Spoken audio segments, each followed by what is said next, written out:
first. You know, they said that democracy was on the ballot at this election. And guess what? It was. And democracy won.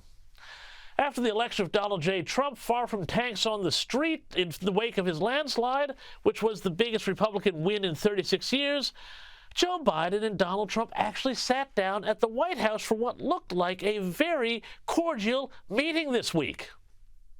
Do everything we can to make sure you're accommodated, what you need, and we're going to get a chance to talk about some of that today. So Good. welcome. Thank you back. very much. And thank you very much. And politics is tough, and it's in many cases not a very nice world, but it is a nice world today, and I appreciate very much a transition that's so smooth. It'll be as smooth as it can get, and I very much appreciate that, Joe. You're welcome. Isn't that lovely? What a beautiful meeting. And it suggests to me a few things. Number one, it tells me that the president and the first lady probably aren't all that unhappy with the outcome of the election, despite what they had to say. Because, you know, when they got together, there was even a fair bit of speculation over the red suit Jill Biden was wearing. People wondered, was she coming out as a shy Trump voter after the way the Democrats treated her husband?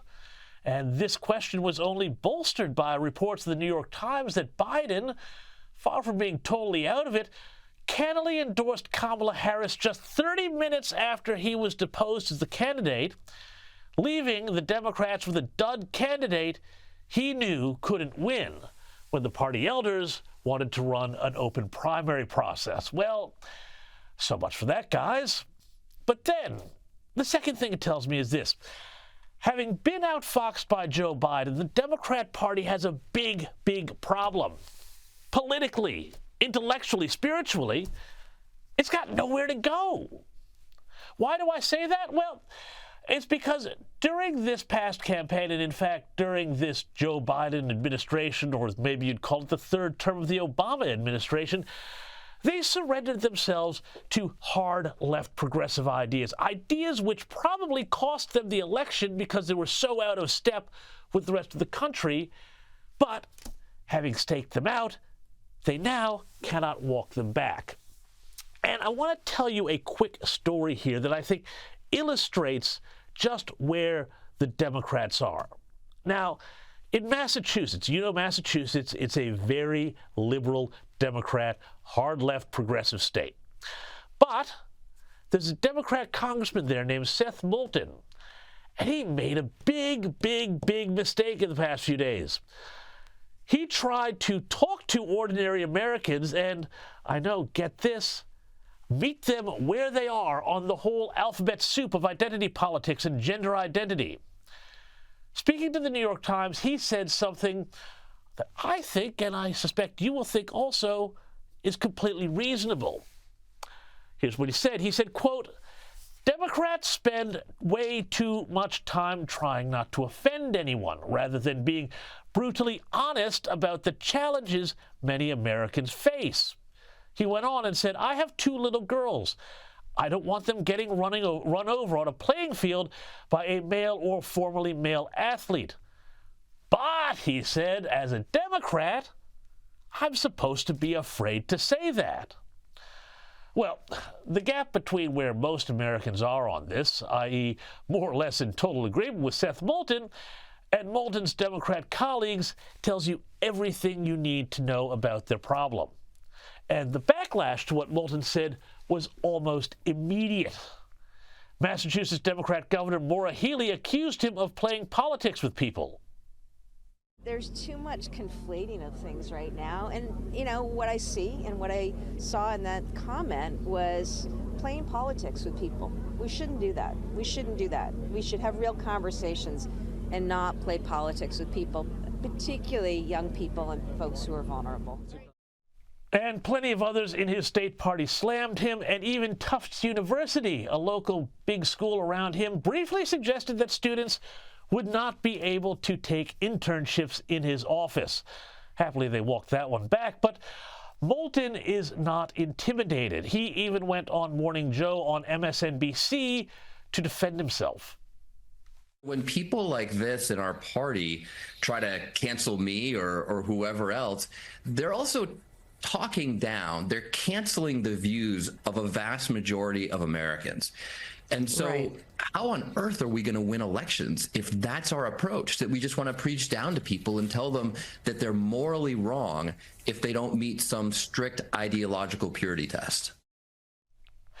Bingo! Good for him. And can you imagine where the Democrats would be if they had more people who were simply saying sensible things like that in their party? Because here's the thing, he has realized that this issue really is massive for people. And as you know, the last couple of weeks I've been in the United States talking to people both before and after the election. And I'll tell you something. Time and time again, when I was talking to people who voted for Donald Trump in the last election, they cited this ad as one of the key reasons why he got their vote. Kamala supports taxpayer-funded sex changes for prisoners. Surgery. For prisoners. For prisoners. Every transgender inmate in the prison system would have access. Hell no, I don't want my taxpayer dollars going to that. Kamala supports transgender sex changes in jail with our money. Kamala even supports letting biological men compete against our girls in their sports. Kamala is for they, them. President Trump is for you. I'm Donald J. Trump, and I approve this message. Kamala is for they, them. Donald Trump is for you. The number of times I had people repeat this line back to me, I can't even tell you. But it gets to the heart of the matter.